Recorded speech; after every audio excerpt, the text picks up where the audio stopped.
All right, finally. We're live. All right, finally. Okay.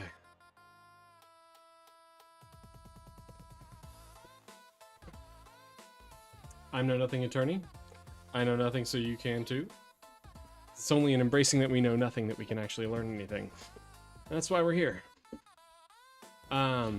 Tonight we're gonna try to expand the channel's reach a little bit.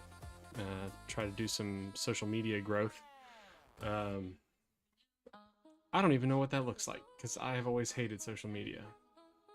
So we're gonna try our best. We're gonna do some learning. Okay.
Oh, how did everything get moved? That's weird. Stop.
Okay.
What?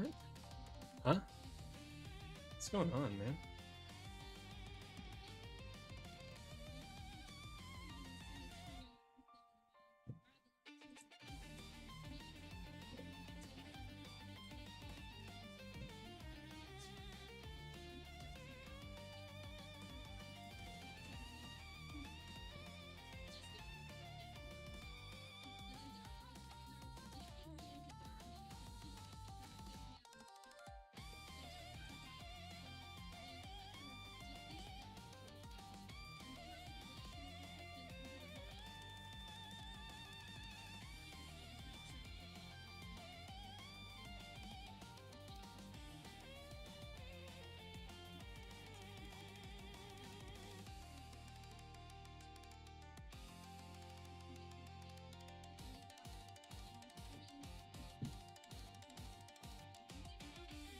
Where is this picture?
What's up, Laura?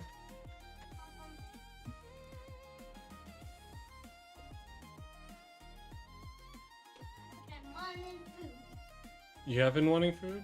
Yeah. I told you to let me know. Didn't I?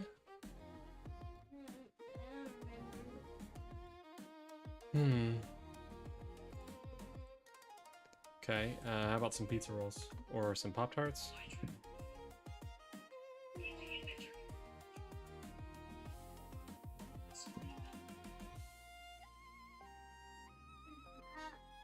Sure.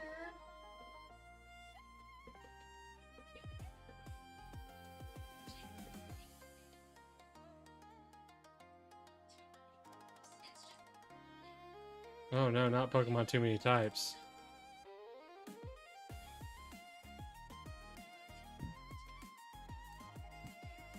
American people under some flimsy claim to constitutional authority.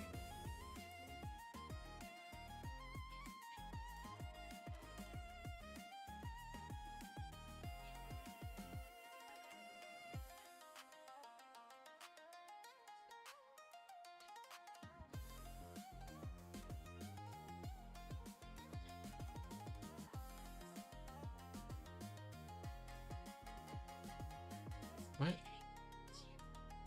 What?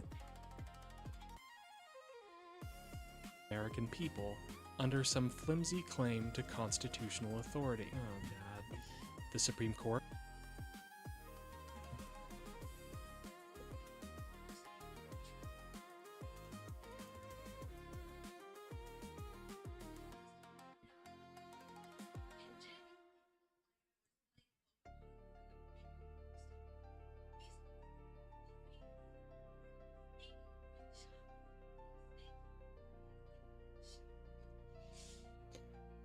I4S?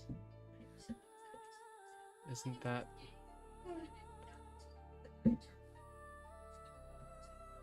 American people... Oh my god. Gee.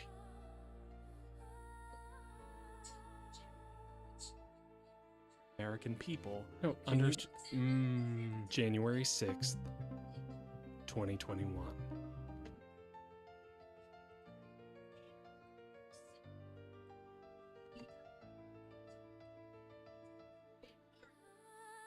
Would you defy orders? Absolutely. I would definitely say no. How? Tell me why.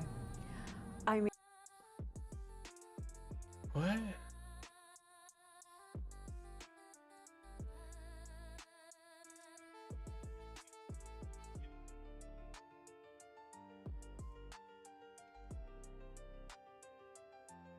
Five. So confusing.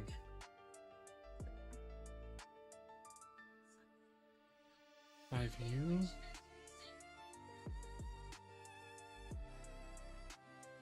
Using the most extreme possible scenario. Huh? First, I want us to take... It can do even... I don't want January 6th, 2020. Oh my god.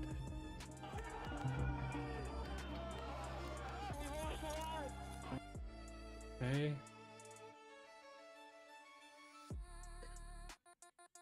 It can do even... Why does it keep starting there? Oh my god. What if I just want to start the video from the beginning?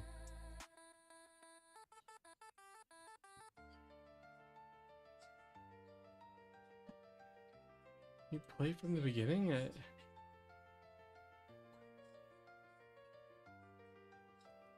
Play from the beginning. I don't want that. Leave it alone. Ah.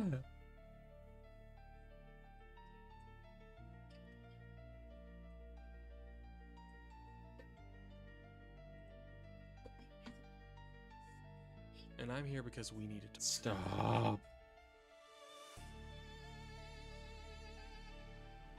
Start at the beginning of the video. When I shared the video up here,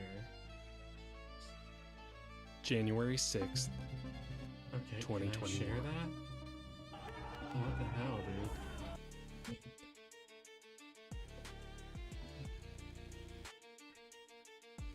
Gee, thanks. I feel like it shouldn't be that hard.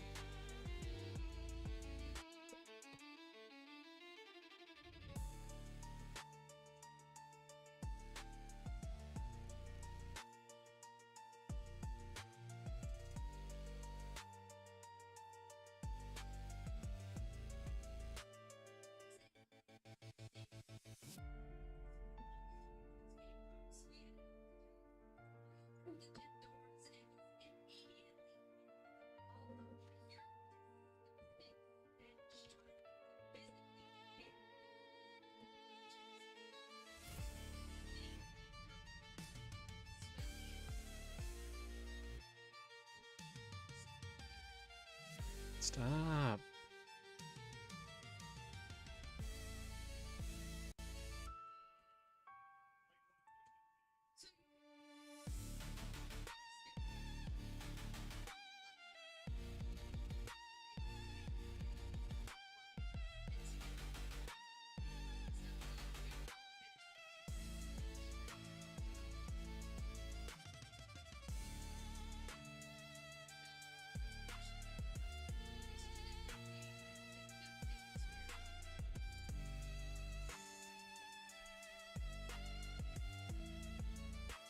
Alright, F it.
Hey, did you say what you wanted to eat?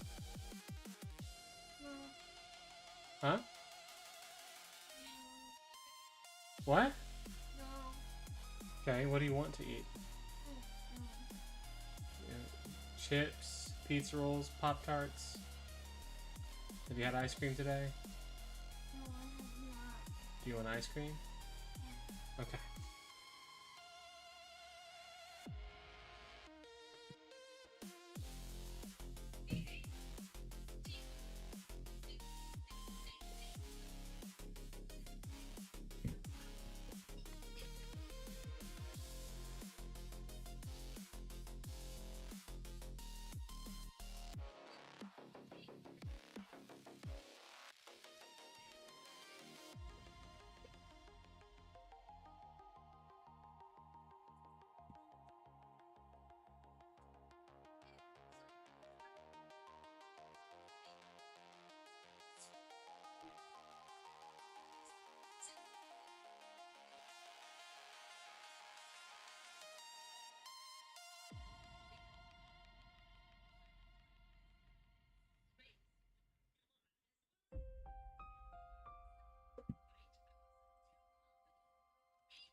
Hey, what's going on, Dumpling Gods? What does voting have to offer? Legitimacy. Making the illegitimate legitimate. Do you think that making constitutional amendments makes anything illegitimate?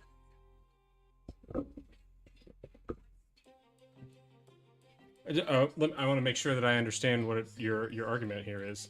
Are you saying that having a constitutional convention would be illegitimate?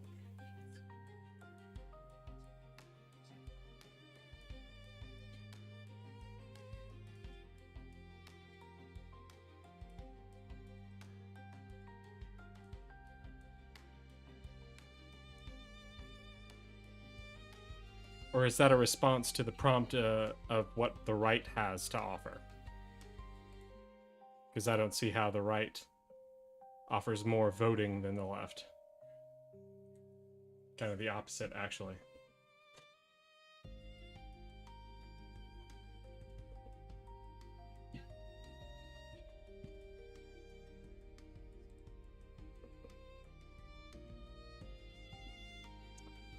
Qualification of citizenship is elitist. I mean, sure. I mean, even if you were valid in holding that position, how would that, like, if we made an amendment to make it so that all non-citizens, if just residents could vote, what question are you answering here? Okay.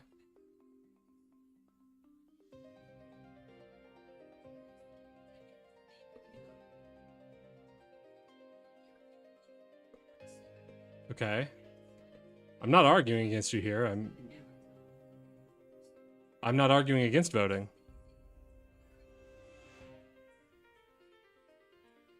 I'm totally in favor of voting.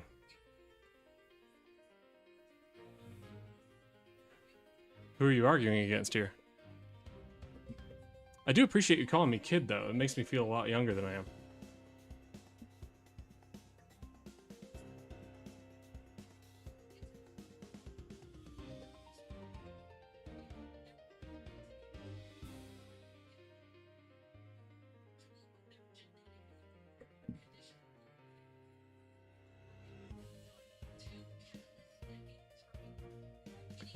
I hope you're going to explain and not just spout all that off before leaving.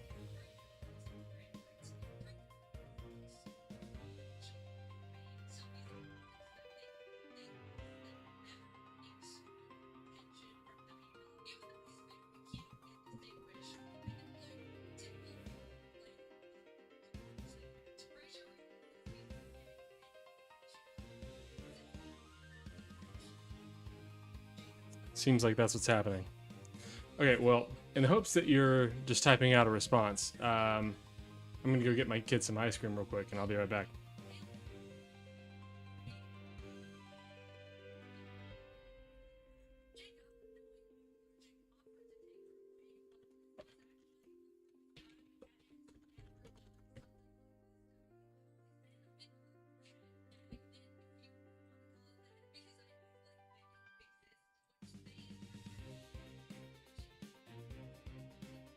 When I come back, I hope that you're still here and you've let me know what it is exactly that you're thinking over there.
And my mic is now back on.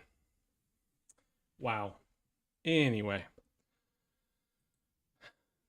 Earlier I said, Dumpling Gods, I assume you're not still here, but I'll say it anyway again now that my mic is on.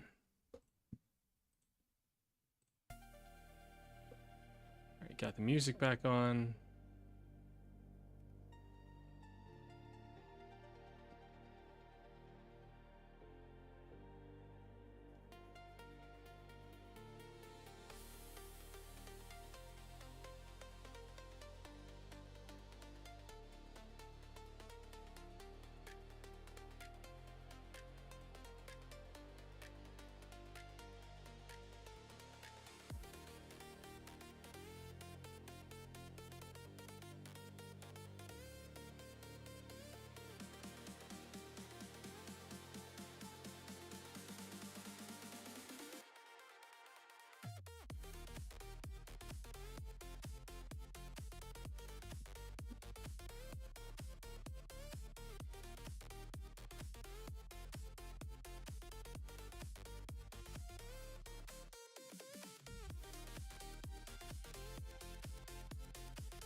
There we go. That's what I needed.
What's up, California?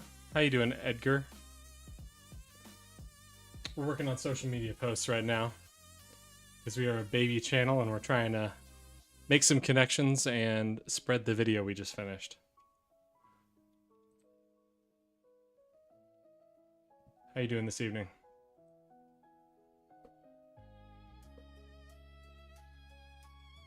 I definitely not MAGA, and I would reject the label of liberal as well because I am not super a fan of capitalism, but I am on the left for sure. What are you?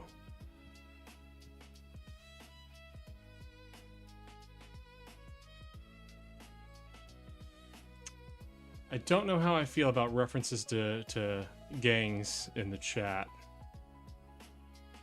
Huh.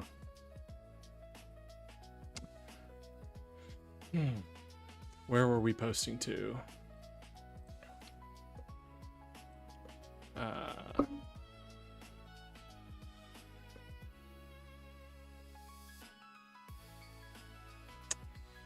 What was the name of it?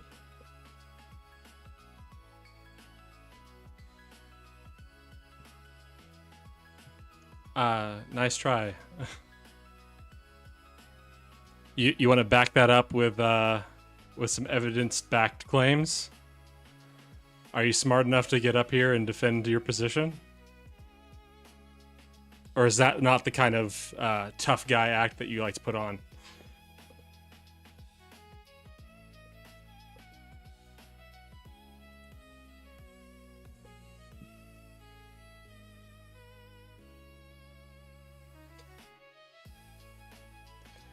Because when you write like that, it looks like you're saying, I don't know how to think, so I'm flipping out.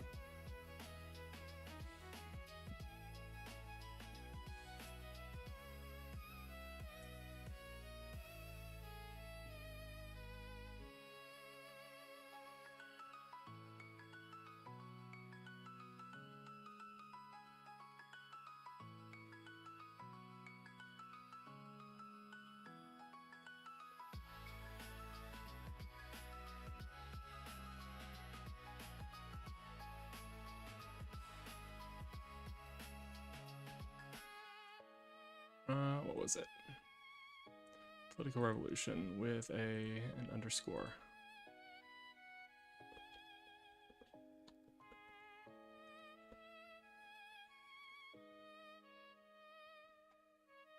Nice.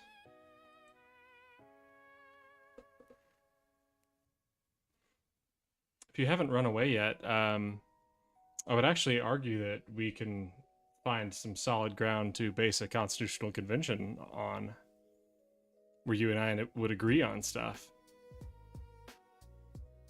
But you're not interested in that, are you?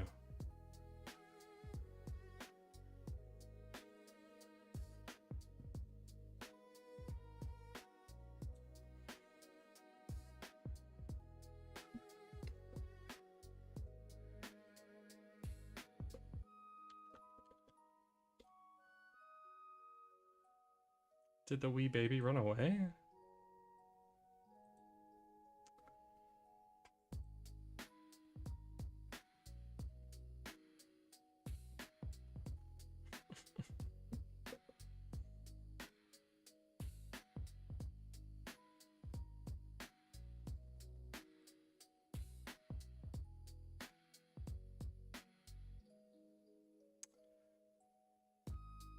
Aw, poor baby ran away.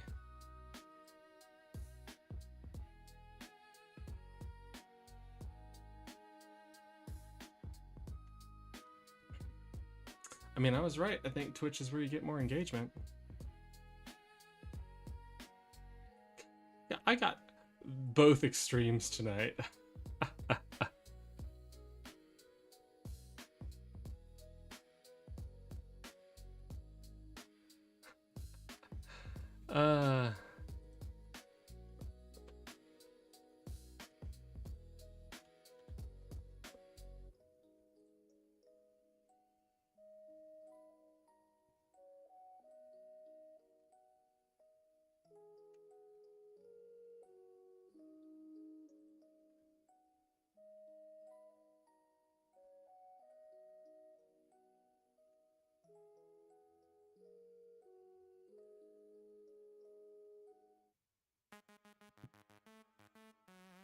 Mm, mm, mm, mm, mm, mm, mm.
Also, I'm not a liberal.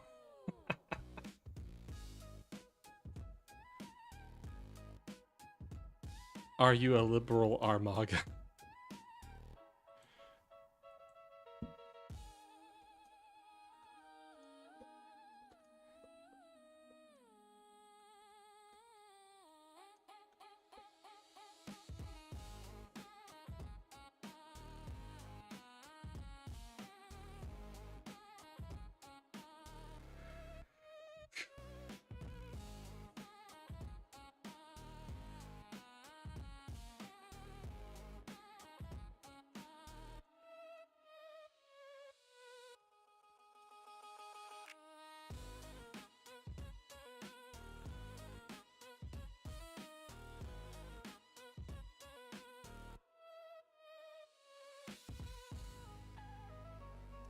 Okay, let's get up in there.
What?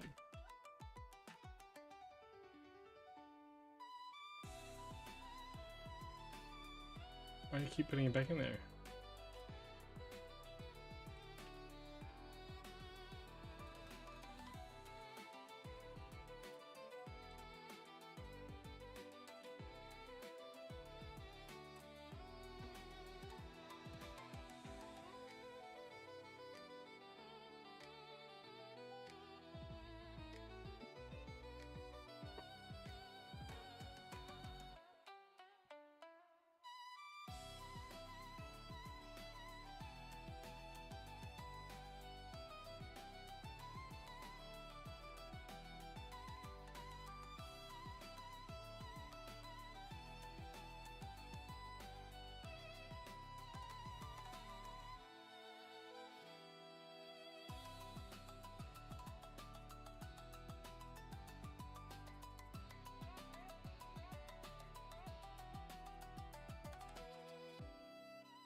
Oh, yo. What's going on, man? Man, you should see the Twitch chat. The Twitch chat got fun.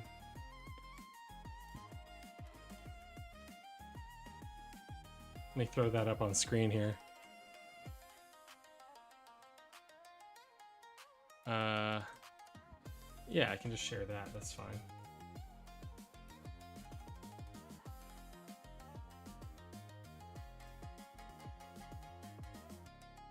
There it is.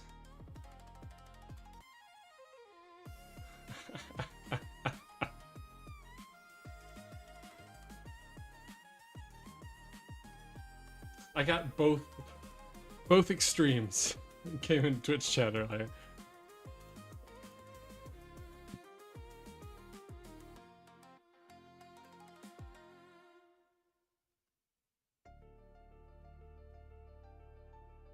Making the illegitimate legitimate. What does that even mean?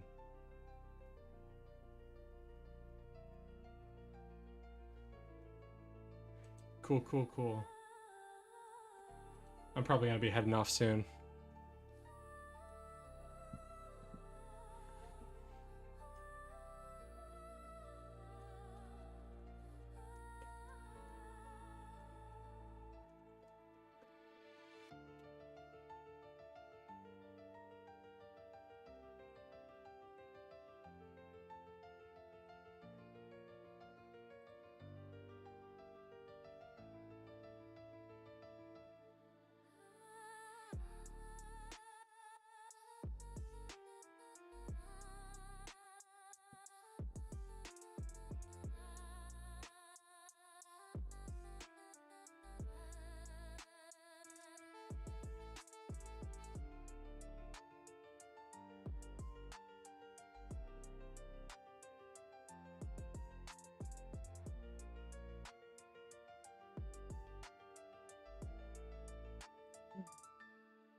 and I'm here because we need to talk.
I'm a Nazi. Care to ask me any questions?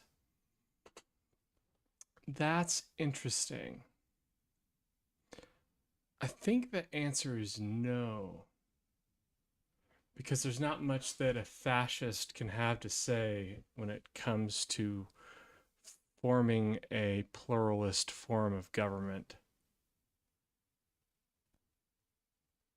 I'm gonna go with no.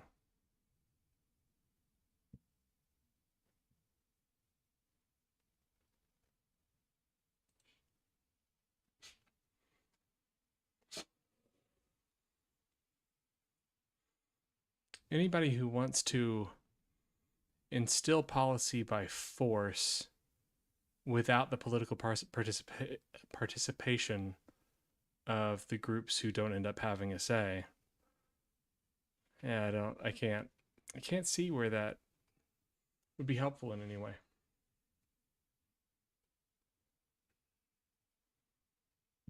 Oh, that's what fascism is.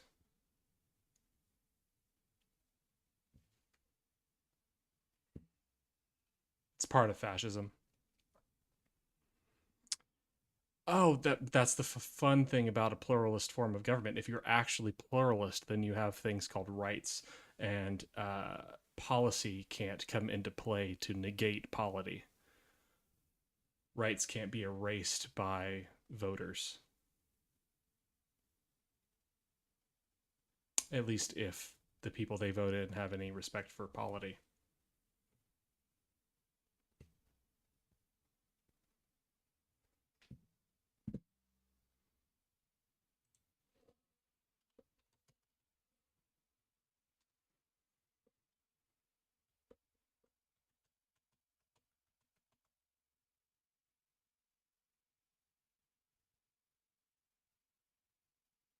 Constitutions can be amended, but I wouldn't have any interest in amending them in any way that was non-pluralist.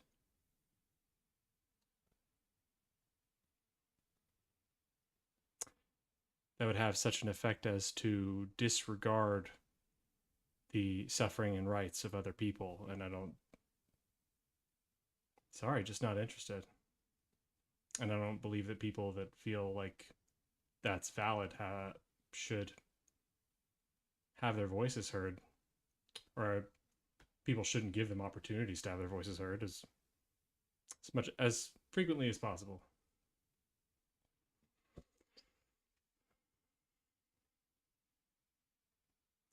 Would that be fascism? If I go to my definition of fascism,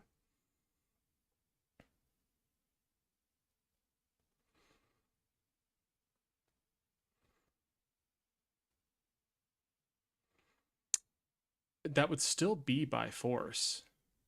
The use of state executive power would be force, and then the state's executive power would be the threat if people didn't comply with the law. So it still would be by force. And then the question would be whether it's based on a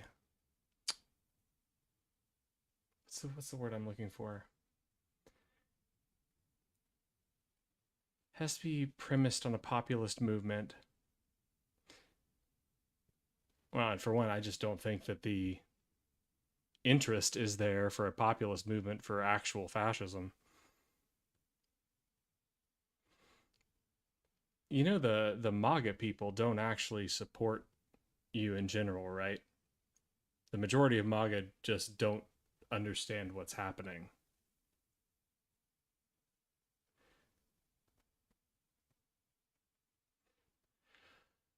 I don't know if there's enough information in that alone to call that fascism. It could just be very messed up. A pure democracy could do that. Pure democracy wouldn't be fascist.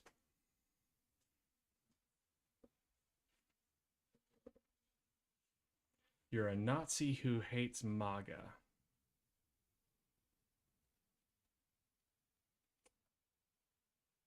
On what grounds? What is the grounds for that?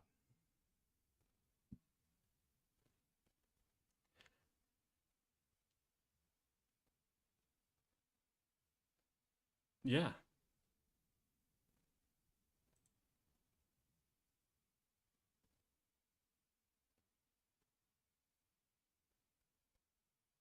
Did you prefer when your political ideals were more in the shadows?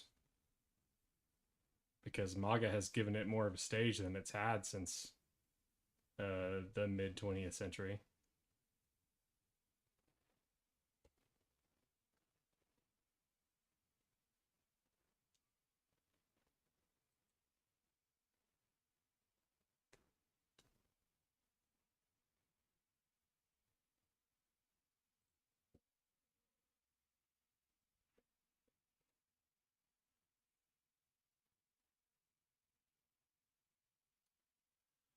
Well, that's fair.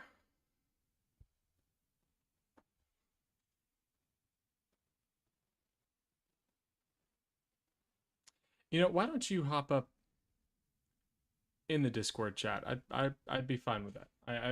I think there are some things that we could talk about if you're interested. And I'll be right back. I'm gonna go carry my daughter to her bed. She fell asleep in mine.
All right, I'm back.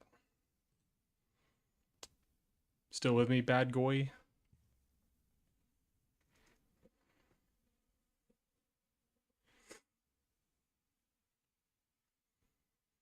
Okay. I think the best place to start would be when you say you are a Nazi, what do you mean? You want a white ethno state in America?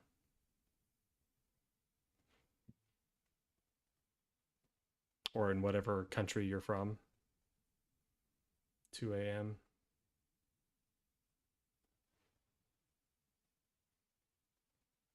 Yeah. East Coast.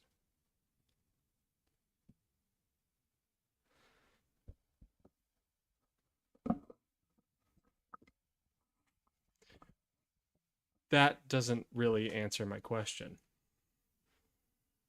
Because the Nazis called themselves socialists, but they didn't enact socialist policy. So would you consider yourself a socialist, or would you consider your ideals in line with the German Nationalist Socialist Party of the 1930s and 40s?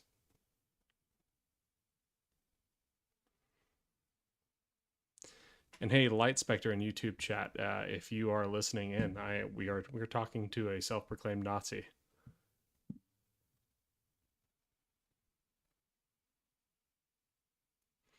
Immigrants who are flooding your country. Okay. I want to immediately ask about that, but I guess I have to ask first. What do you consider to be your primary values? Like if we had to put something at the top of a pedestal as like this we should measure potential policies for this factor to determine what we should be chasing.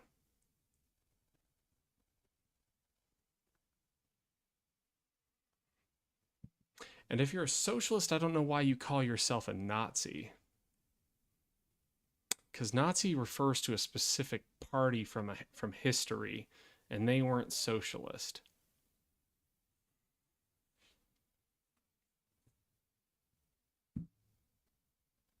Feels like a rage bait.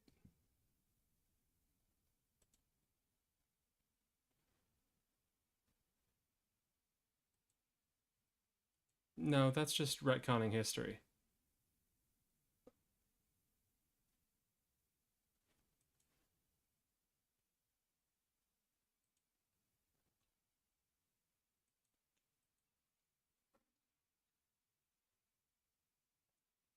Give me their socialist policies.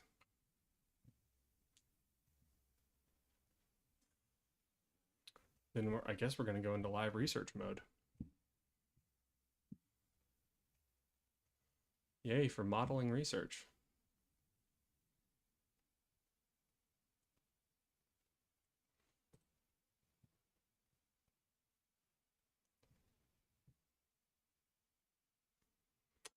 What about free housing is socialist? No, that makes sense. No, I got you. That flows.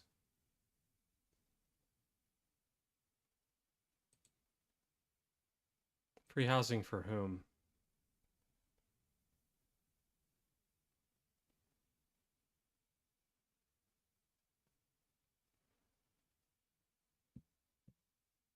Need some music or I'm gonna go crazy.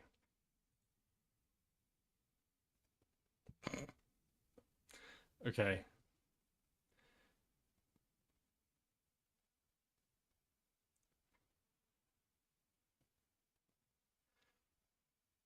Okay, let's take it a step back. I need to walk my way through this. I'm gonna need to pull up a research document.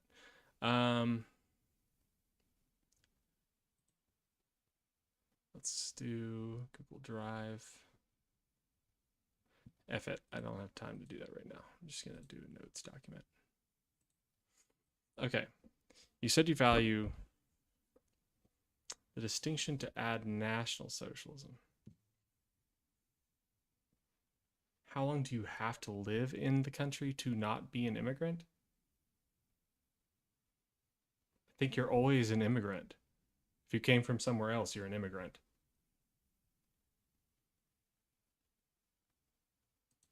Okay, so you value socialism. Primary value, socialism. What about socialism do you like? What matters about socialism?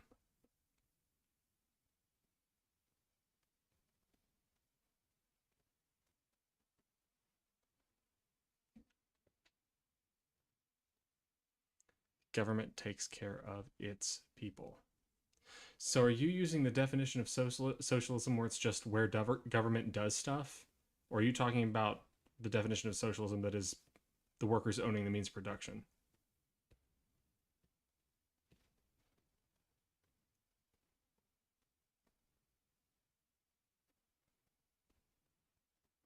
Right, I was putting music on. God dang ADHD.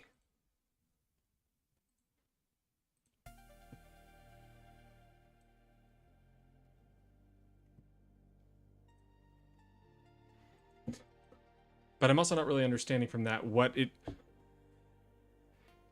it's about collective interest, you're in favor of creating a collective power that serves the people who put the power into it.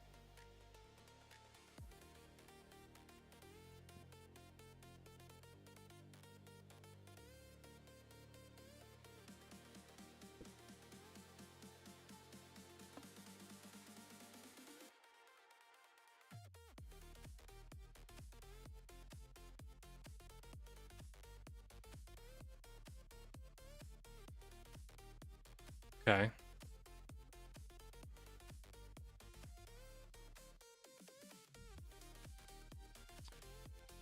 Sorry, still taking notes here.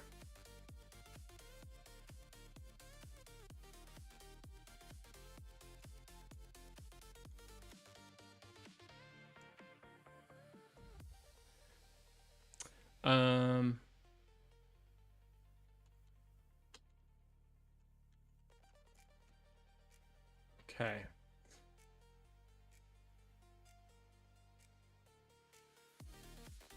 So, the New Deal. What were your feelings on the New Deal? Sorry, you're Canadian. I don't know if you have opinions on the New Deal. Are you familiar with FDR's New Deal, and what do you have feelings on it?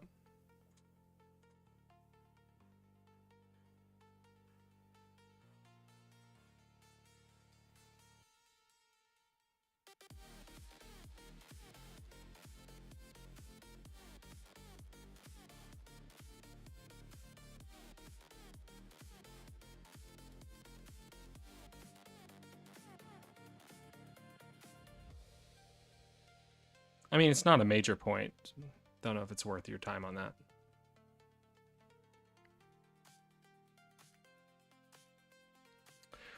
So my next question is, how would you define a government? Like, what makes a government?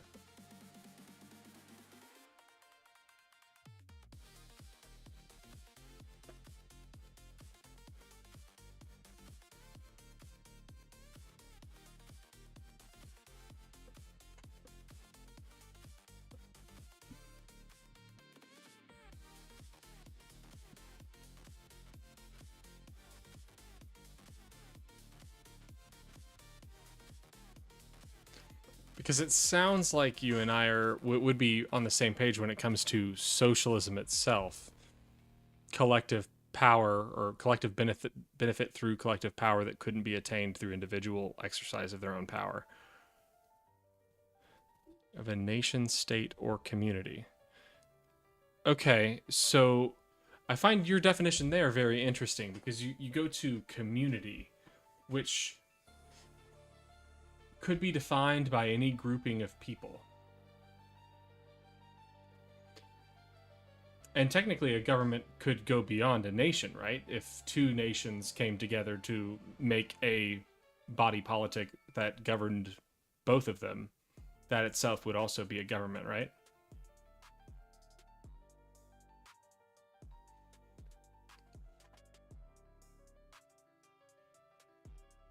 Oh boy. Did you bring your friend, bad boy? This is interesting.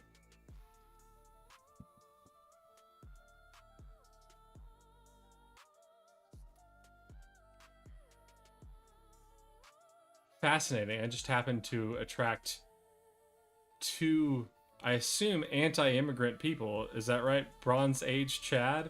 Wow. The first day I'm on Twitch before midnight is wild.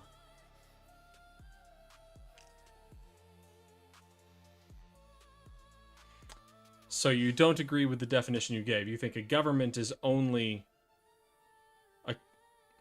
a governing body of a nation?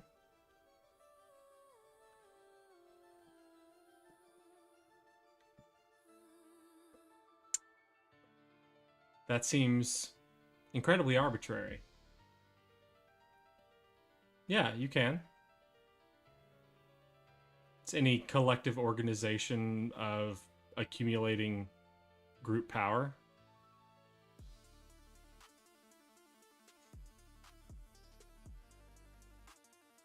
In this debate, we are talking about a nation. Okay, you're talking about what your nation's government should do. But there's a point to me asking that when it comes to a nation, though. Because at this point, I'm just playing devil's advocate because I'm trying to get to a point where I understand the limits of what our definitions are. So, if the people who are giving their collective power to the governing body to use that power for the collective benefit, if that group of people is limited to citizens, like if other people could be joined to that group to add their collective power to it and also get collective benefit, then why wouldn't they?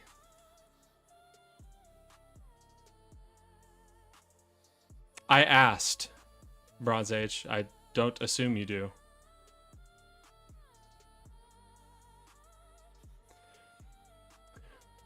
So you're saying that a government of a nation should look out for its own people.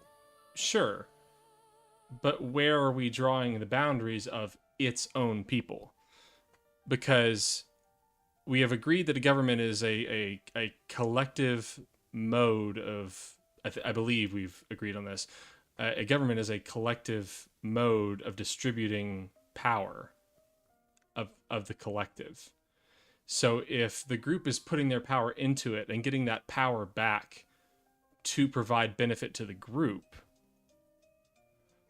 what are the limits on the people we can add to that group so that they're putting power in and getting benefit out? The borders. Okay, but now somebody's living inside those borders.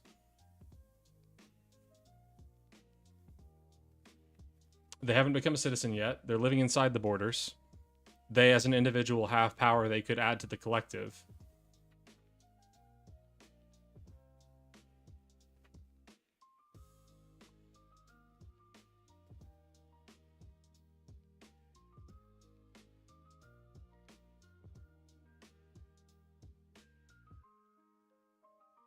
I mean, we could stretch it even further beyond that, but now I'm just asking about, like, permanent residence.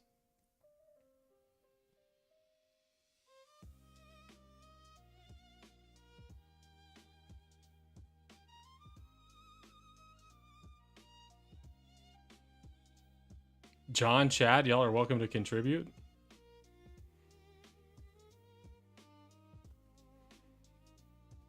In short, the question is, why shouldn't permanent residence be added to the collective pool of power and received benefit?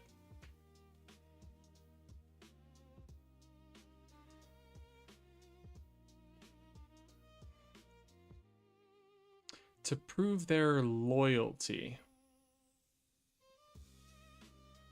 Okay. So is your definition of a Nazi just a socialist who believes that the people who have voting power should be citizens?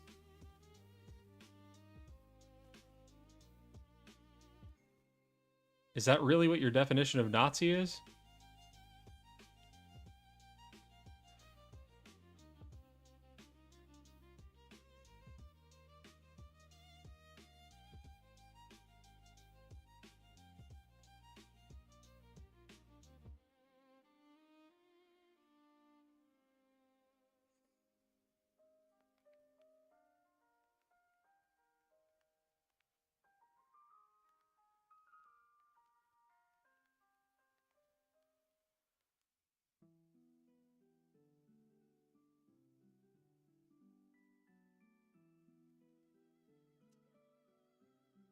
Well, I think inherent to the associations that you are calling on when you use the phrase is a belief in the propriety of a white ethno-state.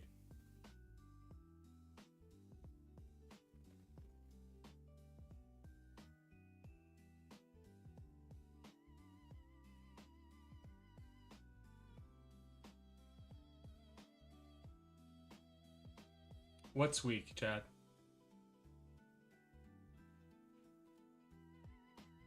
I just said that would be my assumption. I don't think that's an uncommon assumption when people call themselves a Nazi. Okay, so you want socialism and you only want citizens to vote.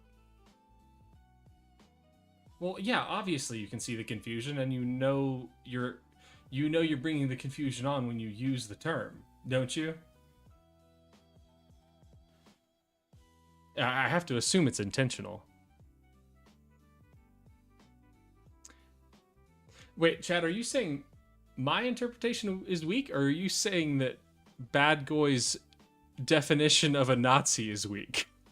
What? I need to know more about what that one word means.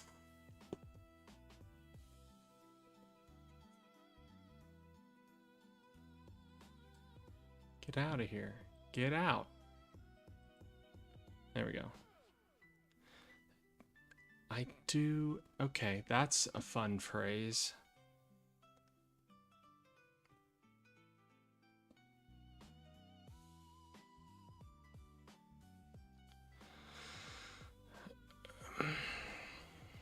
Okay.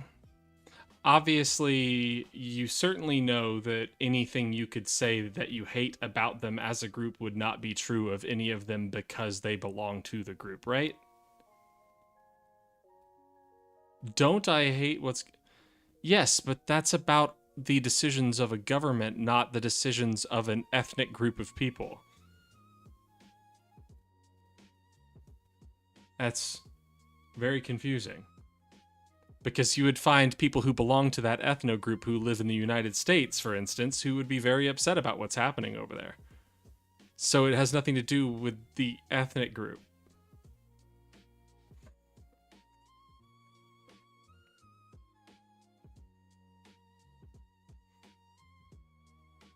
It seems like you're conflating a political affiliation.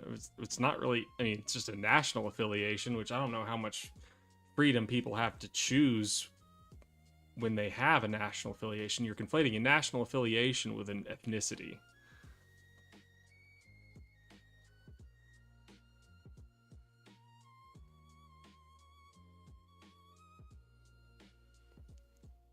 Don't you hate what's going on? That's a very loaded question. That's fun. If you disavow the Torah, I'm fine with you and an ethnicity and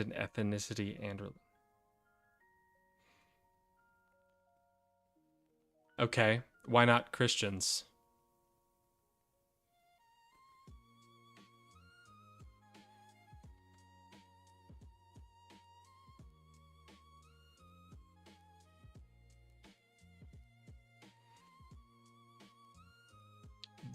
You just went in two radically different directions. You picked a group of people which is neither a national group, a religious group, or an ethnic group. It's just specifically bound to a specific text. And then from the text, you jumped to another religion and said, like, you didn't use the text as a basis for them. You just said their values, which I would agree. Christian values are very... What's the word I'm looking for? Untethered from their text. But why are you using a text for one group and a very vague, amorphous sense of value from the other group? Because I definitely know some Christians that do not have good values.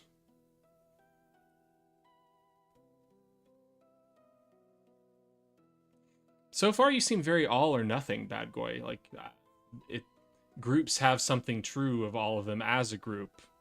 And I don't think you actually believe that, but when you talk about these things, when you mentally categorize these things, it sure seems like you believe things are true of a group as a whole.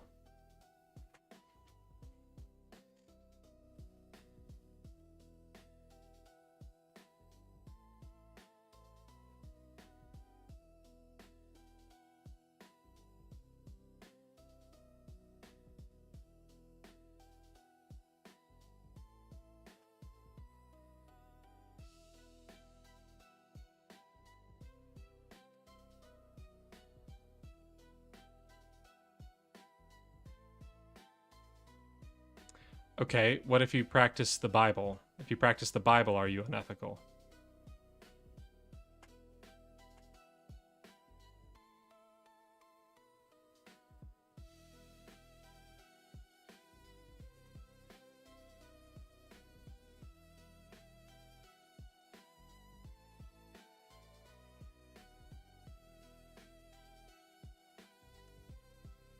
Okay, what's in the Torah that you find issue with that you won't find issue with in the Bible?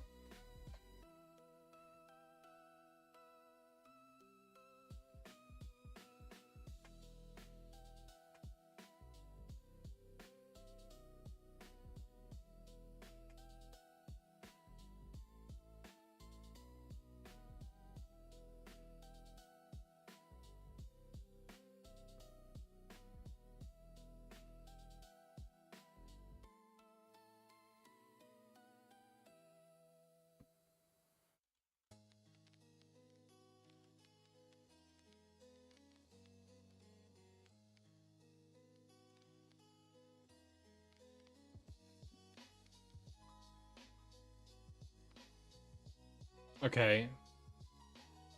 Christians have also used the Bible to support their practice of slavery.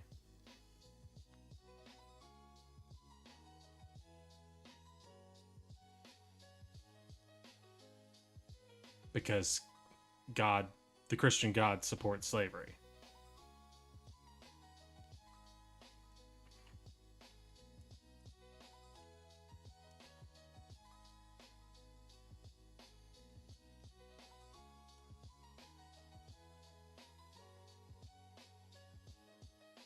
Who owned those slave boats?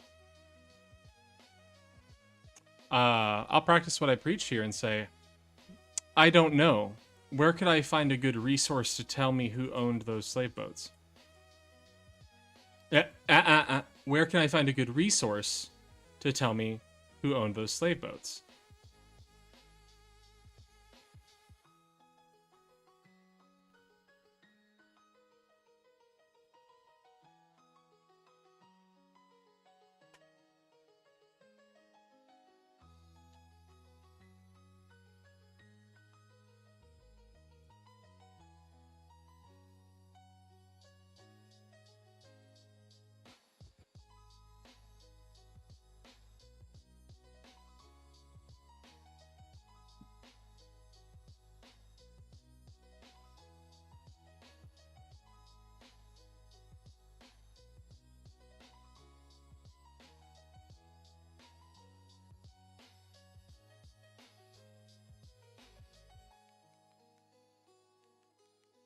And what do you think of the claim of many Christians that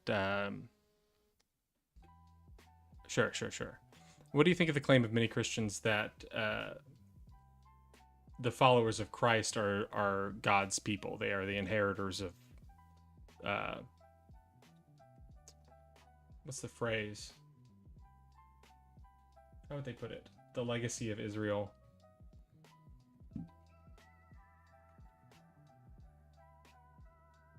Because many Christians believe that references to the Jews in, say, the Old Testament would also be applicable to Christians as the inheritors of that legacy.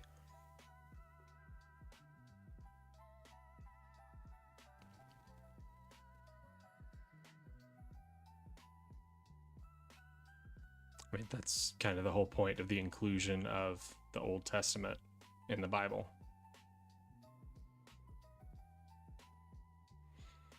No, he came to fulfill the law.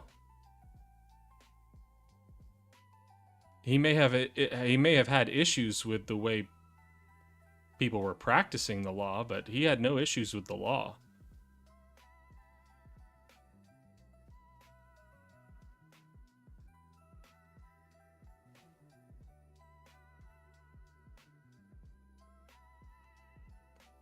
I mean, the same thing would be true of the Catholic Church and Martin Luther.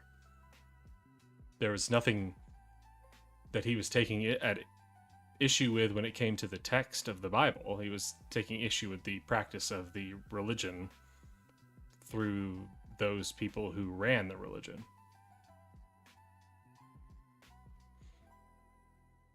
Jesus also started the first YMCA. That's a fun fact.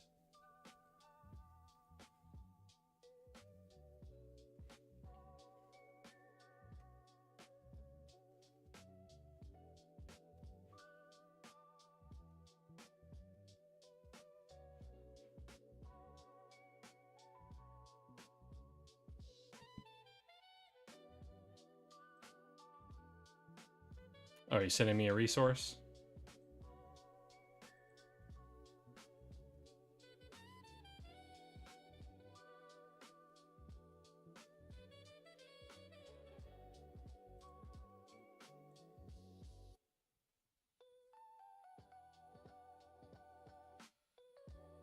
Oh, okay.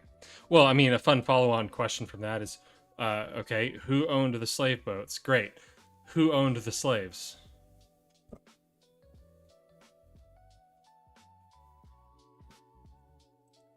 It's a fun way of carving out a specific group of the people who are a problematic part of the industry. A problematic industry.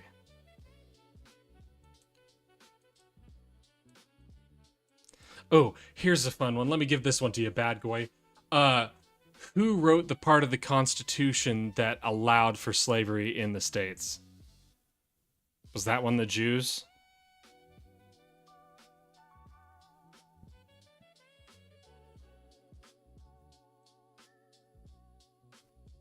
Because I don't think it was.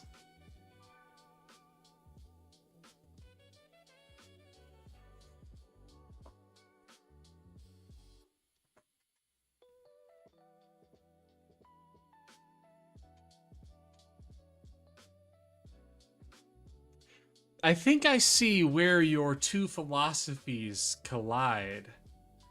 And I think it's that you have an issue with capital. And for some reason you tie capital to... I'm still confused who this amorphous group of people is, because now I'm thinking, okay, you're talking about Jewish capitalists, or maybe not capitalists, people with capital, that could have been mercantilists. You're talking about them as Jewish and owning the boats, but you have no idea whether or not they practiced the Torah. So now you're being inconsistent, bad boy.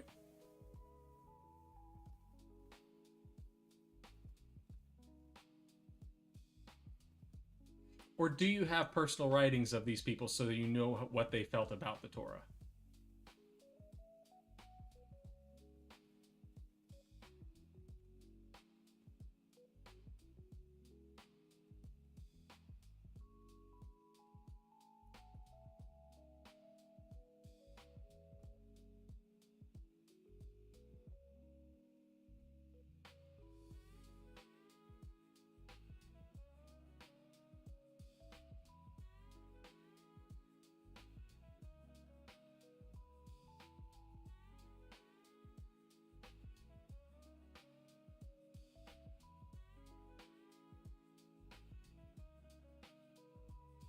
And I'm really curious.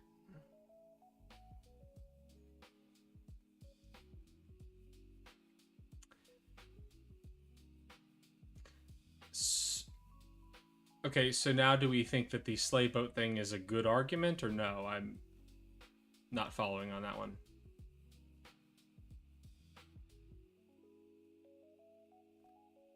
Because now that one, with the 2 points I made, now that one seems like a preconceived notion about a people being applied to an act in the past to tie that act to those people.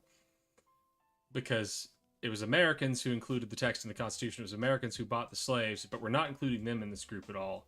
And they were mostly Christian, and they were Christians using the Bible to defend their practice with, of slavery.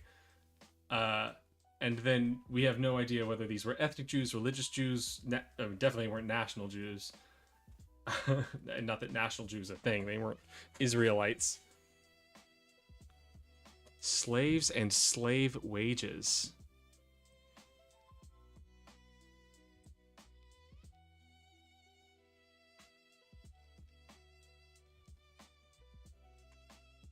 Well, okay, what do you mean by slave wages? Do you strictly mean that in the colloquial sense, or is there some other way that you're meaning it?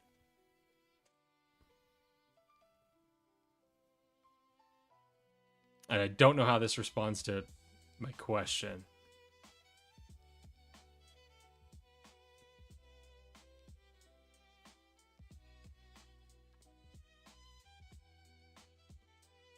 Because right now I'm really confused on what group of people you hate. I don't get it.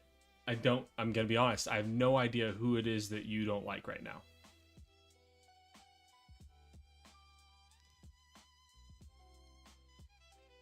Because the Bible condones slavery, it condones genocide, it condones rape. So, are we talking about an ethnic group? Are we talking about a religious group? Or are we talking about people who follow a specific text? If a text, which text and why?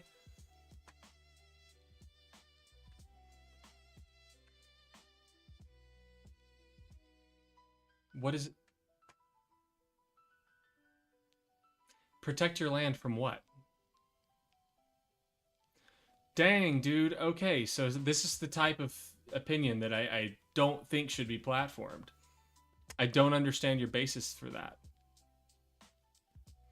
Why aren't your people people?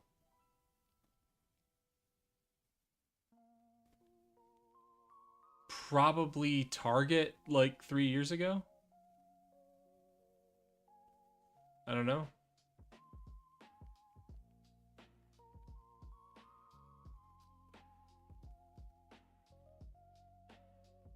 I have no idea, but you're conflating being part of a broader system with condoning the system, which I would be very happy to place restrictions on imports from countries that participate in certain practices.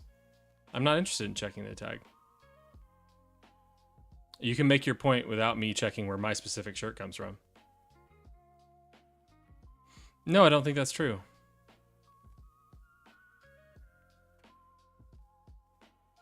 Why not buy local shirts? Because I can't construct my entire life around making purchasing decisions based on all of the inputs that go into that purchase. I doubt you know all of the inputs that go into each and every one of your purchases.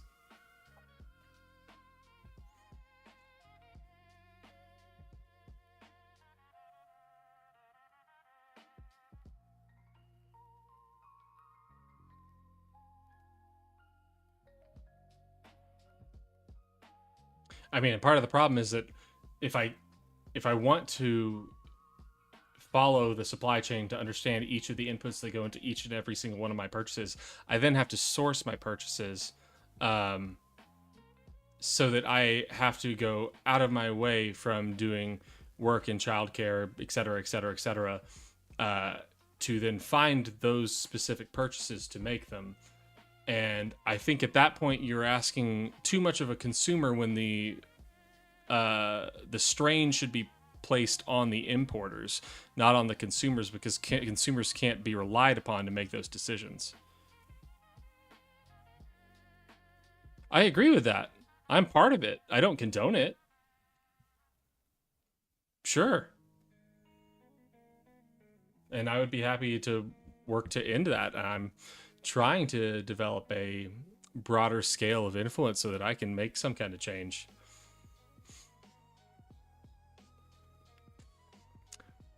My current problem is that my power does not reach very far. And I definitely think that, you know, the whole point of this channel, having a constitutional convention, would certainly help with that. I think we can empower individuals more in this country.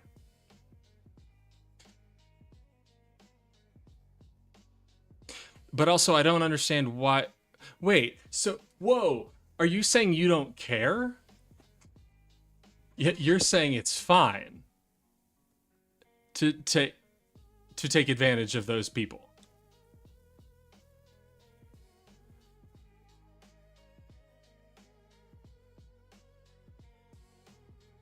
Do you care or not care?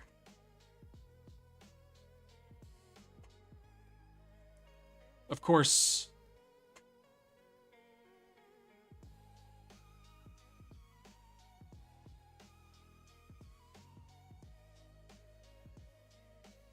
I don't think I'm interested in that question.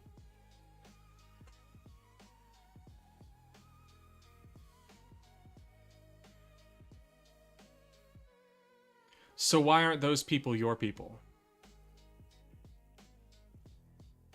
Where do you draw the lines of who your people are?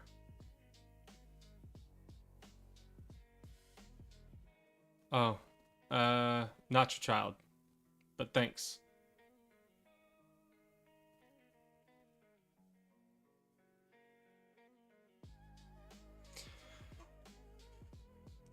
So the line is...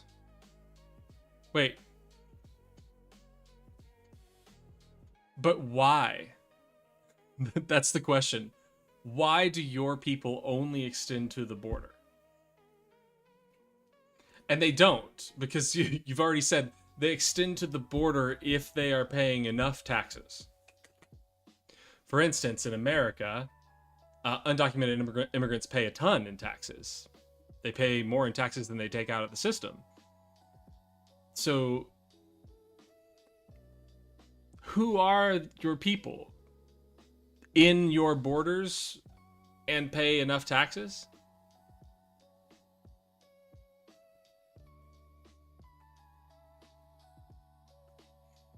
And then my question is, who decided that for you?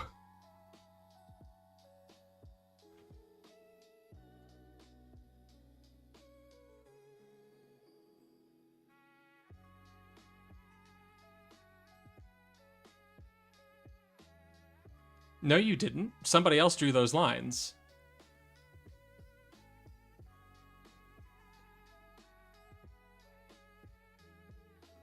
You didn't decide where the lines of that country are. Yeah. I'm wondering, like, obviously, the people who founded your nation determined the lines for your nation. But then, why don't you care about only the people in Nova Scotia or wherever you are? Why do you care about the rest of Canada? And why do you care about only specific people within the borders of Canada? Why is there a threshold for the amount of taxes that you need to pay?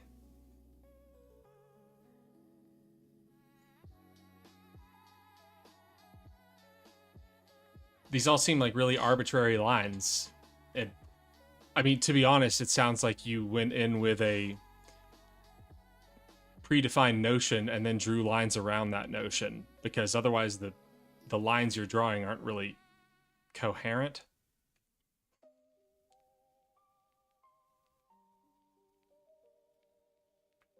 I mean, coherent. They don't seem consistent.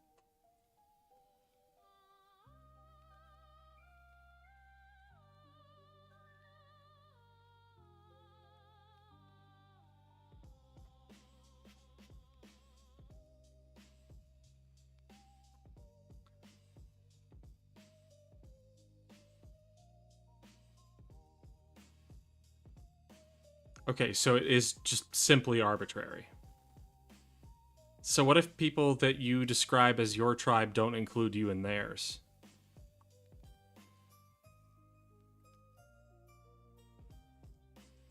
I mean, perfect example. Okay.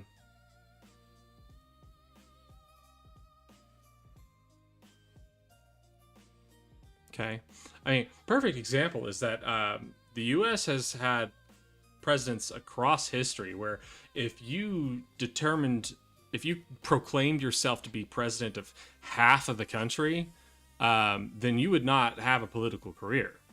But now, suddenly, we have a president who would like to deny aid to people of a different political opinion. So that president would not include me in his tribe. I would not be able to get help from that president. So it certainly seems like people that you would include in your tribe could exclude you from theirs, and I don't understand how this system is supposed to work. If you can create an arbitrary boundary between yourself and certain other people, it certainly seems like anybody could draw an arbitrary line to cut you out of it.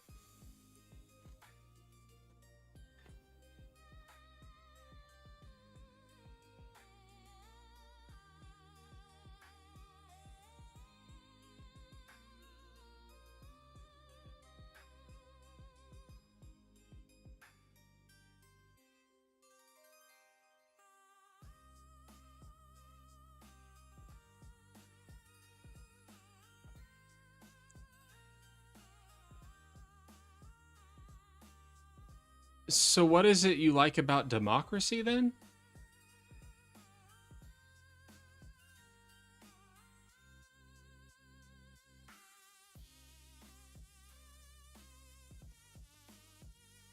So you don't believe in minority rights of any kind?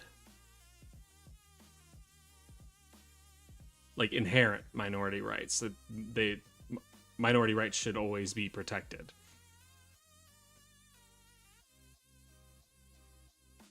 Because I hate to break it to you, but every person is part of some kind of minority. That sucks.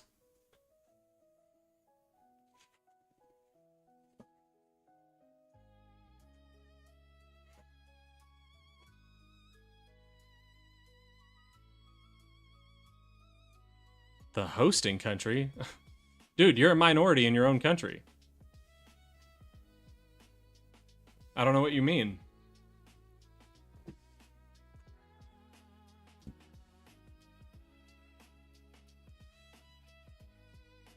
I'm willing to bet that's not correct.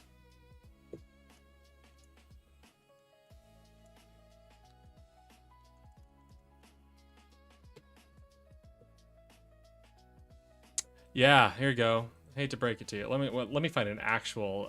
There we go. Um.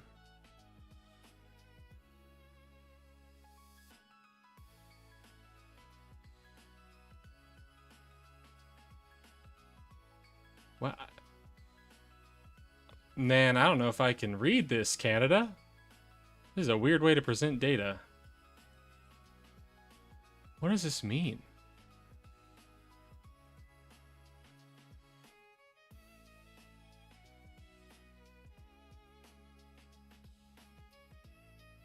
Who gives a shit if you're a visible minority? Hell does that mean?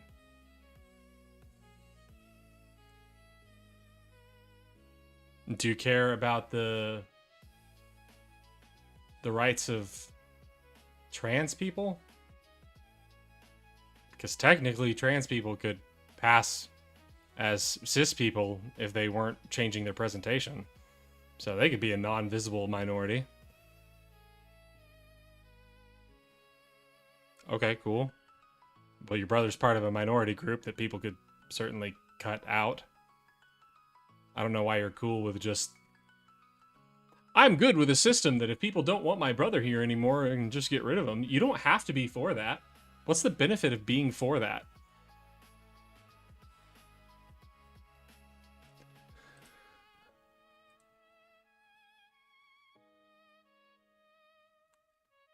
Dude, this is a really crappy... Okay, so it's both genders? That's not helpful. Okay, population of Canada, 2025. Number of men is 20.8 million. Number of women is 20.84 million. What was men? 20.81 million. You are a minority. Assuming. I am assuming your gender. Correct me if I'm wrong. We wouldn't kick... Why do you get to decide whether you would kick trans people out or not? You're the minority. You don't get to decide.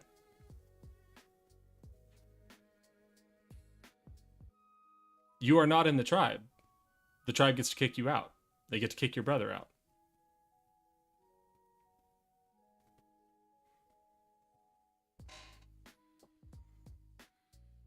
Sure, but pro-trans people could be the majority over anti-trans people, or anti-trans people could be the majority over pro-trans people. The majority could decide they don't want trans people in Canada anymore.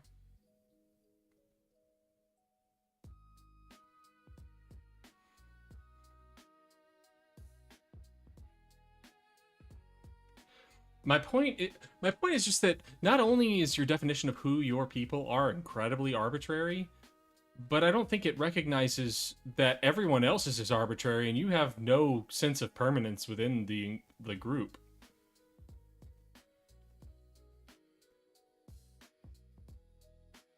Wherever they have the power to.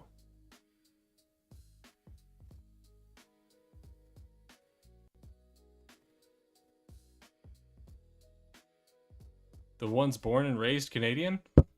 Dude, who gives a shit? The President of the United States wants to remove birthright citizenship. They want to denaturalize citizens.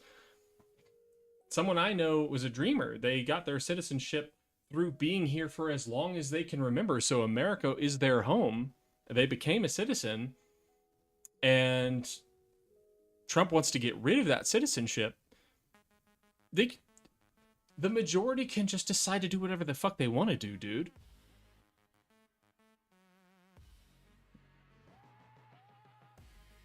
We as a society accept the people who are not part of the majority. Yeah. Majorities can define themselves however they want.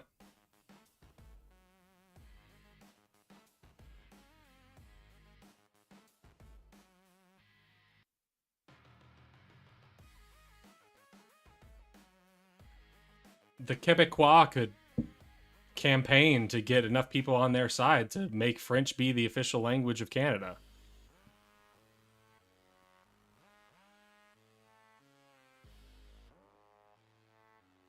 You want to speak French?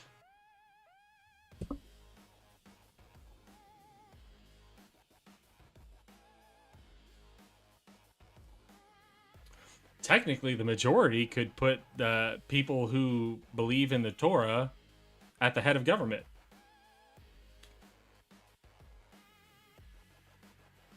I don't understand this framework that you've created for yourself. Like, you don't have to choose this.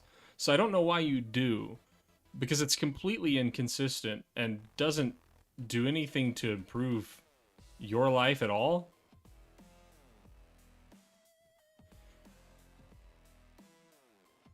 Great, so you love the majority then. Like, well, I don't know why you're complaining about Jewish people then. The majority supports them, is what your claim is.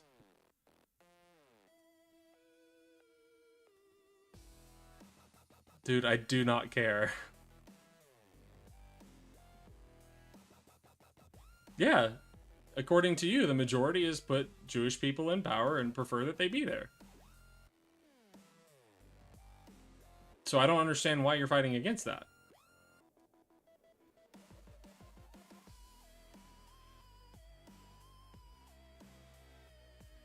Or I guess you just want to sway the majority, and then it's completely inconsistent, like what anybody's rights are based on what majority controls at any time.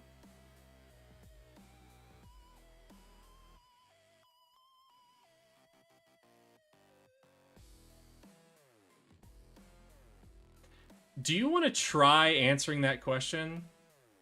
Because I have to be honest, when I see questions like that, they seem so wild to me that I have to assume they're bad faith. So do you not know the answer to that question?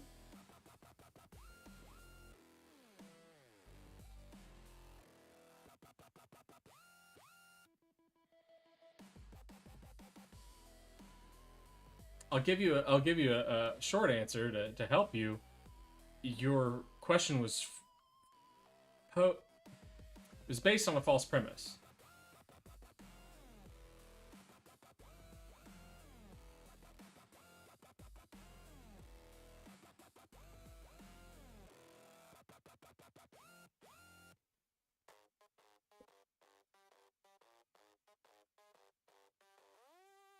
To what end? You want to sway people's opinions. Okay, hey, you can't say that shit in my stream, okay?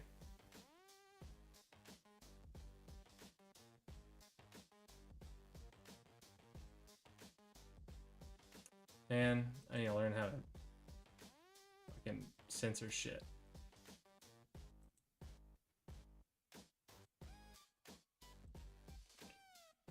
God, I gotta learn my Twitch, because I want to delete this post. Oh boy.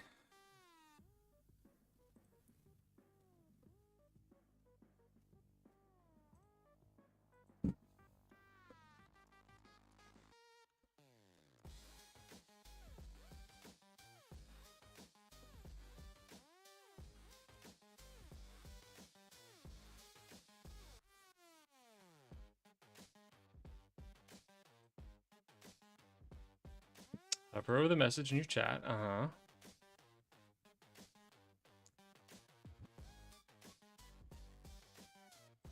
I don't want you to say the Brazilian game either.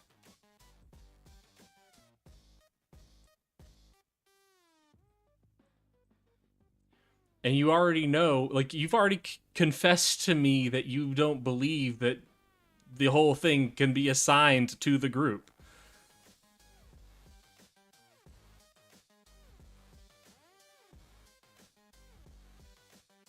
My guy, you're just incredibly inconsistent.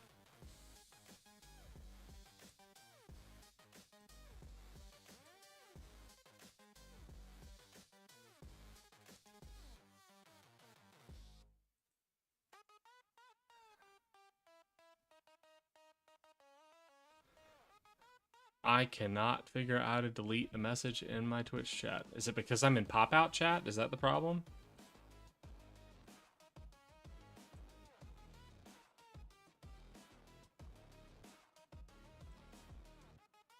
I regret that you have put me down this path where I have to figure this out before I can continue.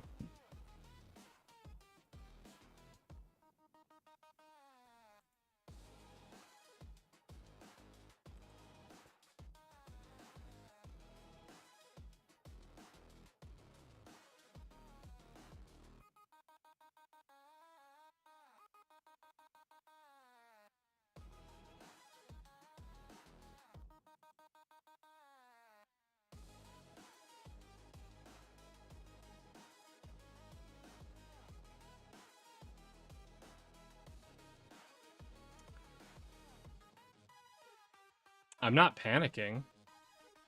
You're just making this take longer.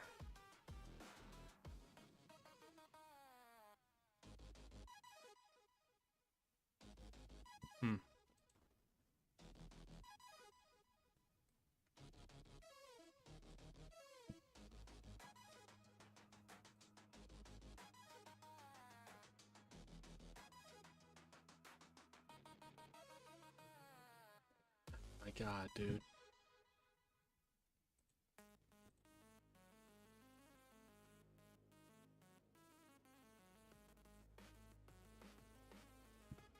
Here, I'll just do... Does this work?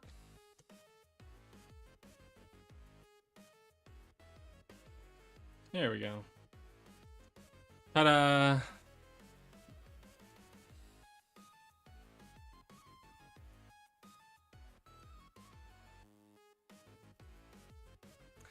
Then I'm willing to bet it's a really bad source. That's not a good look for your source.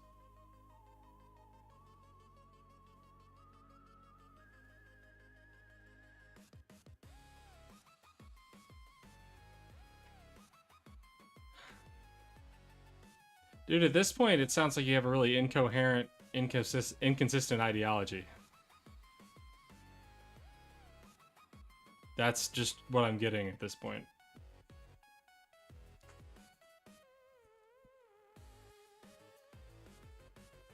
Because you're willing to lump a whole group of people in together that you hate, when you will then in the next breath say that it's not everybody in that group, it's only specific ones in that group, which are people I can't identify, but I will still assume things about them and lump them into the group, whether I can identify that fact about them or not.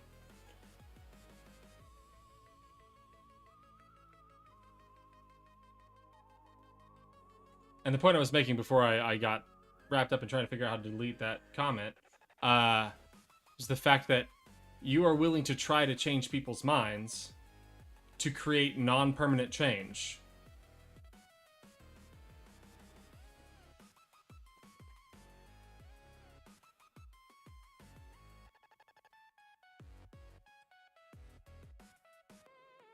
Because right now in America, I mean, what it's starting to look like, I mean, it's not there yet. What it's starting to look like is everybody had this opinion that we have to get rid of all these people that are in our country. And now suddenly people are going like, wait, I mean, I guess we don't all really need to do that. So what was the point of doing it in the first place other than shooting ourselves in the fucking foot? Economically damaging ourselves by doing this stupid charade of anti-immigration bravado. I'm not nitpicking, I'm pointing out the inconsistencies in your logic. It's not there, man. There was a really famous guy who was able to make some changes. Do you know him?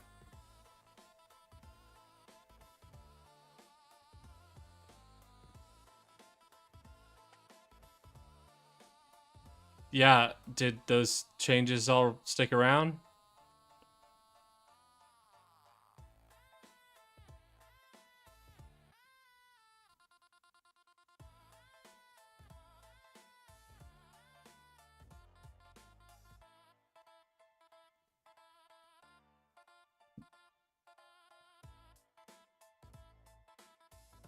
Uh, don't understand that comment.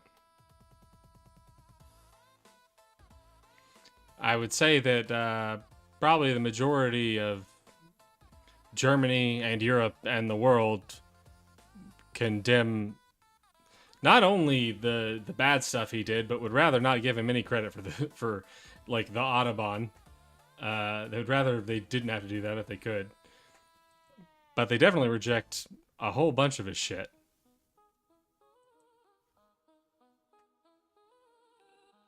They see him as a stain on their history. Because, spoilers, treating other human beings like shit means you are a shit human being. You don't have to be an asshole, surprisingly.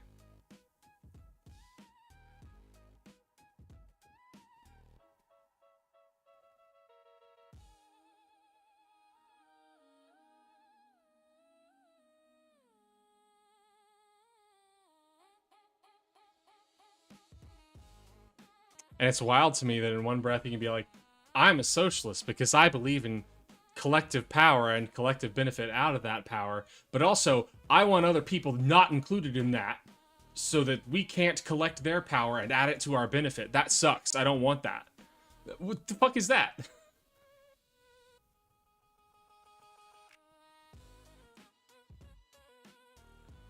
Like, your view on socialism itself is inconsistent.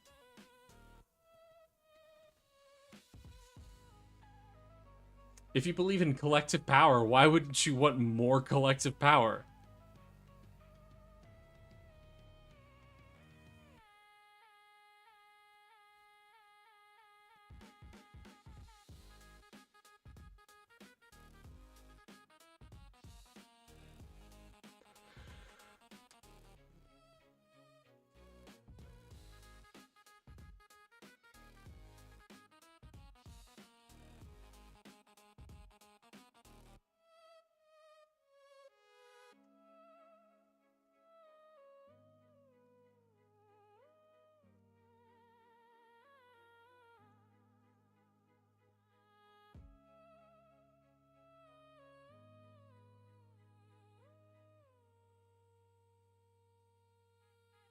You!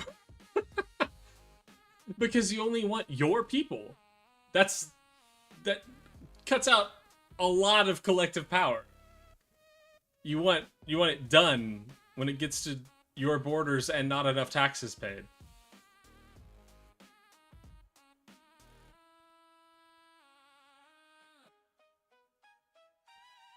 You're drawing arbitrary lines against yourself. Against your own interest, honestly.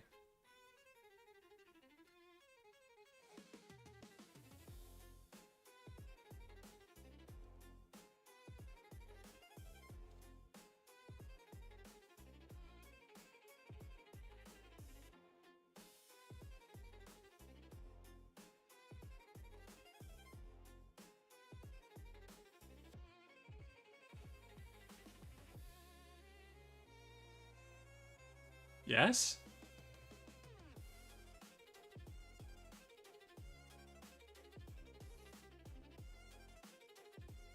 I think a lot of people don't have ties to their own home country. So sure.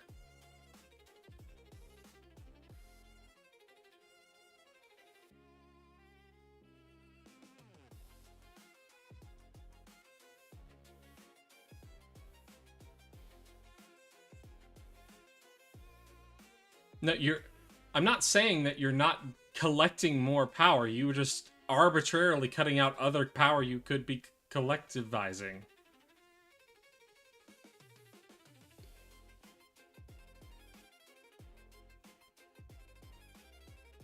shooting yourself in the foot. For instance, in America, we are currently kicking out a lot of people who shouldn't be kicked out because there's no reason to kick them out. And it's costing us a shit ton of money to do it. Not only to effectuate it, but also in terms of taxes, we're losing a bunch, and in terms of impact on industry.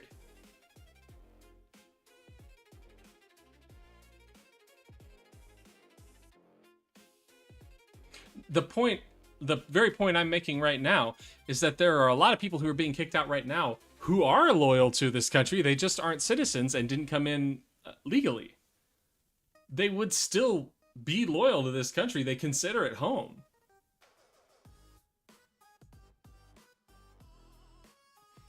So why are we removing them instead of giving them an easy way to become citizens?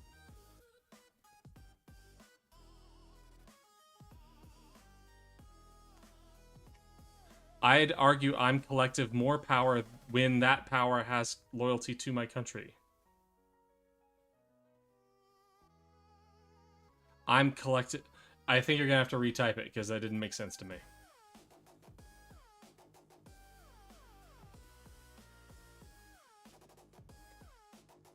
And I assume that I might agree with this statement, but only to the extent that once I effectuate that change in my own country, I wouldn't have to leave it at the bounds of my own country anymore. I'm only concerned about the reach of my power right now. If I am able, like, if I could turn America socialist tomorrow, then I would then be pushing to move that boundary farther out. Be like, hey, our neighbors, the people that we trade with, could also become socialist, and I would advocate for that. There's no reason for me to stop at the limits of my country.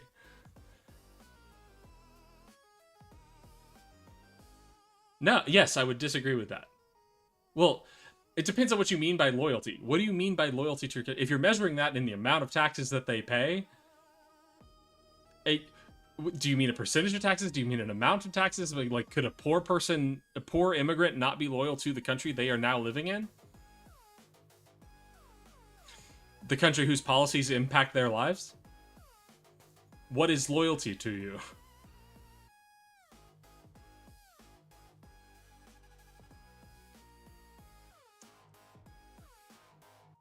Because let's say I don't know whether they're loyal or not. If they are loyal, then I am gaining the benefit of their power. And if they are disloyal, then I am in no way hurting myself by allowing them to be part of the system.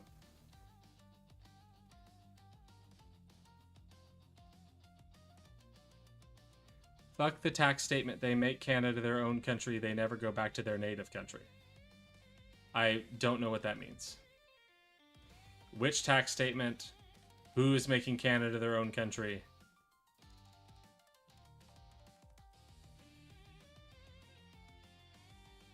And now I'm confused about how you feel about immigrants in general. I don't know who you're talking about. In general, it feels like your feelings on Jewish people and people who read the Torah or follow the Torah and Christians, I'm not sure where that falls, and the immigrants and people within the boundaries of your country and legal immigrants and people who are in your country and pay enough taxes. I don't know where these things overlap with each other. And I don't think you do either.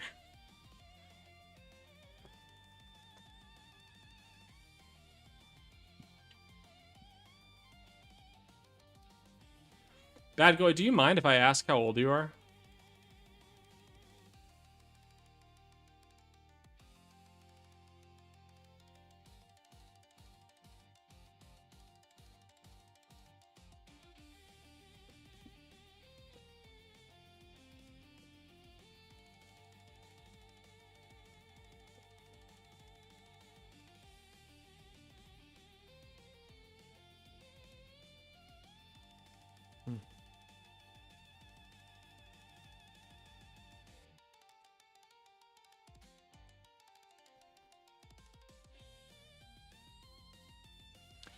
Why would that be beneficial for Canada?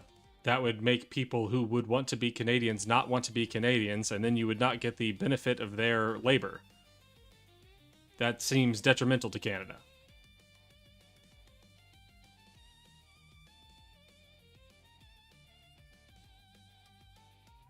If they don't go back to their own country, why don't they deserve to be a part of ours?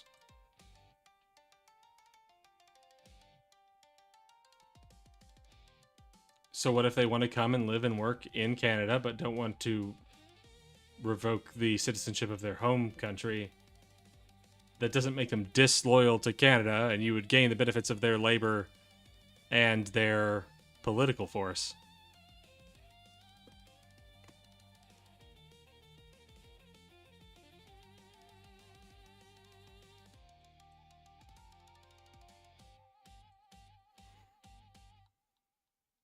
Look, in short, if you can't apply, if you can't be okay with a rule being applied to you in the same way you would apply it to other people, then I don't think it's a good philosophy for you to maintain, and I don't think that you could maintain this in your own self-interest because other people could cut you out.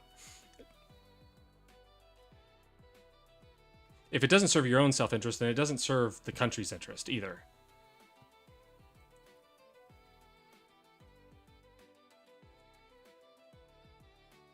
Who gives a shit if they have dual loyalty, dude?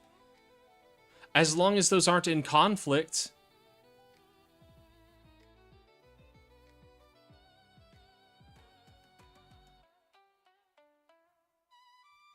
If an American comes and lives long-term in Canada, they don't revoke their American citizenship, but they have a child with a woman in Canada. Now the child's in Canada, the person that they had that child with is in Canada, the majority of their life is in Canada, but they still maintain their US citizenship. Even if Canada and America went to war, they would still have a reason to be interested in Canada's benefit.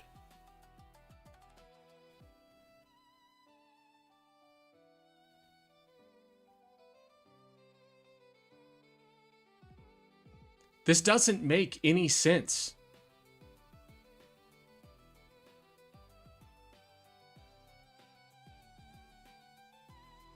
I don't care if they only have loyalty to my country. I care if they care about the country's benefit.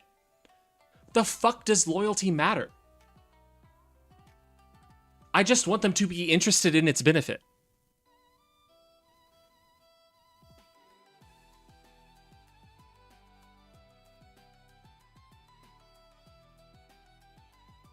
Can you tell me why that person I gave an example of would not be interested in Canada's benefit, and why Canada wouldn't benefit from having them be citizens who can vote in Canada? What is the loss from, I mean, what is the loss of letting them be a Canadian citizen?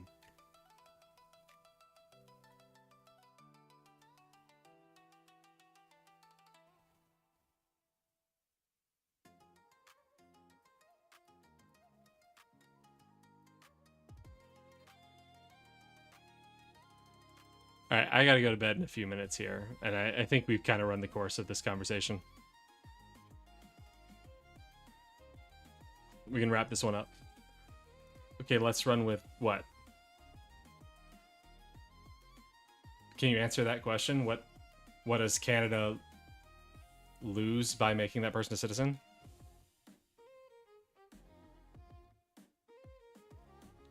Why shouldn't they be able to outvote Canadians? Because that's a different situation. If you had a massive influx of people such that it changes the majority demographic of the country, then sure, maybe you should consider what processes you should have in place to determine their impact on the government. But if you're talking about individual people, it doesn't fucking make sense. No, it's not this. The fact that it's extrapolated changes it into a different situation. If you're talking about 200 people from Greenland, then it doesn't make a difference. But if you're talking about in one single voting cycle, 2 million Greenlanders come over, that is a different situation.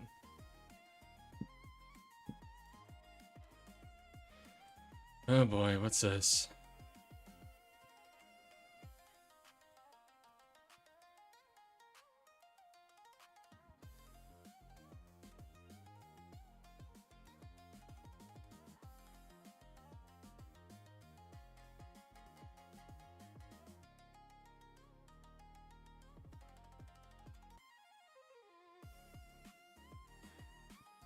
If it happens over 20 years, then you're talking about people who have now lived a majority of their lives in Canada, who care about the circumstances in Canada. This is why having a polity that is based on what the majority thinks at any one given time doesn't make sense, dude. That's why you need permanent aspects of your polity. This is why minority rights matter.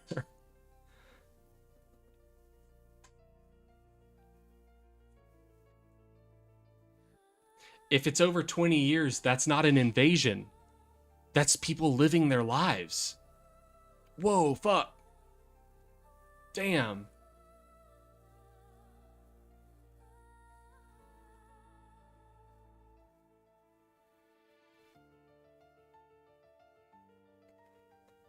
Aw, shit, dude. What if it happens over, like, 300 years? Then we might have an America. Whoa. You are an immigrant.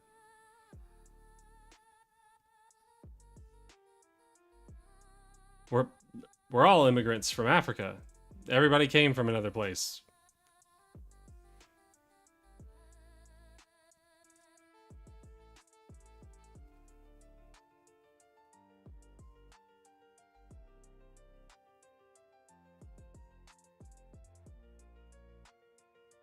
Literally, we're all split off at one point or another from one person who said they didn't want to see another person's face anymore, and so they went over the next hill.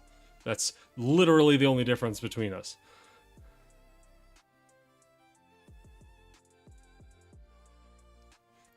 Could I at least get an answer to the Canadian American question before you go?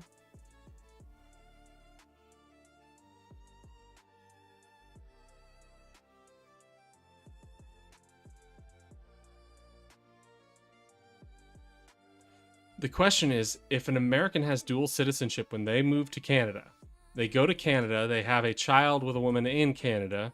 Now the woman is in Canada and the child is in Canada. America and Canada go to war. The guy is still living in Canada and he is not a citizen. What does Canada lose by not allowing him citizenship while maintaining American citizenship? Oh, cool. Thanks, Impregnable Benchmark Boy 4. That's great. Thank you. What does Canada lose by allowing him to maintain Canadian citizenship while maintaining his American citizenship and allowing him to be part of the voting populace of Canada?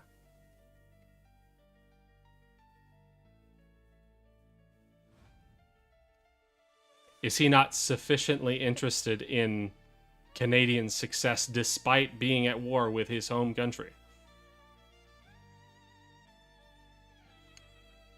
I feel like you see individuals as like actors of the states they live under, which is just wild.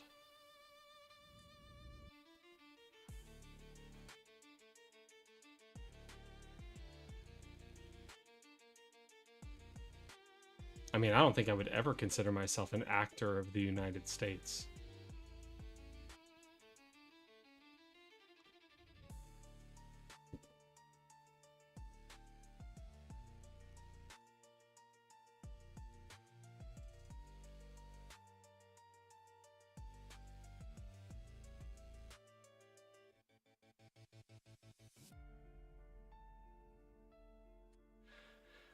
How is that a burden for Canada? That's not a burden for Canada. It's literally not a burden for Canada. That's just an assumption based on economics. If it's not a burden for America to have refugees staying here and benefiting off American programs when they're also contributing to the tax system, like the tax basis for America, then it's not a burden for America. So I also assume it wouldn't be a burden for Canada. Because they're putting more into it than they're getting out of it. Like, that's consistently true.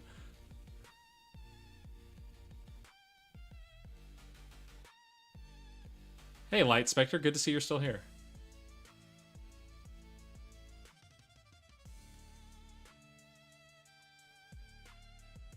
If it's anything like in America, they are larger, by percentage, they are larger participants in the workforce than the citizens are. Yes, Bad Boy. Yes, look into that. Yes.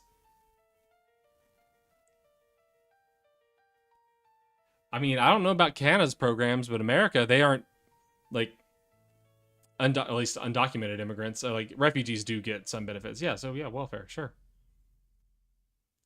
We give them welfare. They put into the system more than they get out, so we actually benefit by giving them welfare. Holy shit. It's almost like the entire premise of socialism that you said that you hold to is built into this same equation, because when we have collective power, we get greater collective benefit out of that collective power. Holy shit, dude. Oh my god. If you just universalized your concept of socialism, then you would have a consistent ideology about these groups of people who live beyond your borders. Or come from beyond your borders.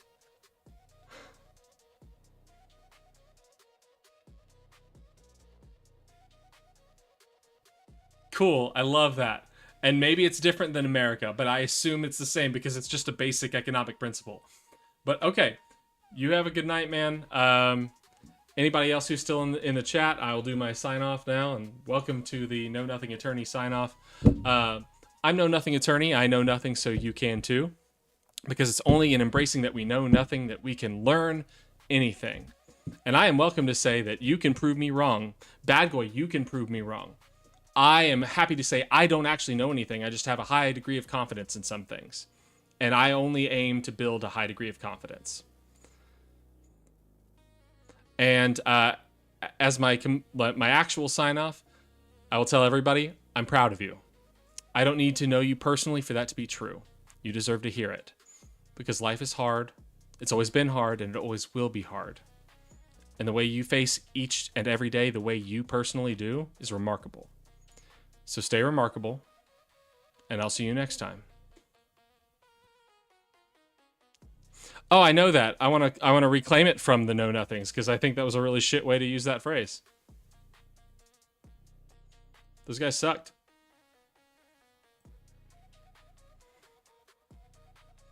All right, good night, everybody. I'll be back on tomorrow night. Peace.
your jail.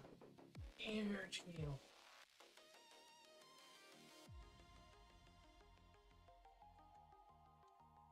It's my baby. Hi. Oh, my sweet girl.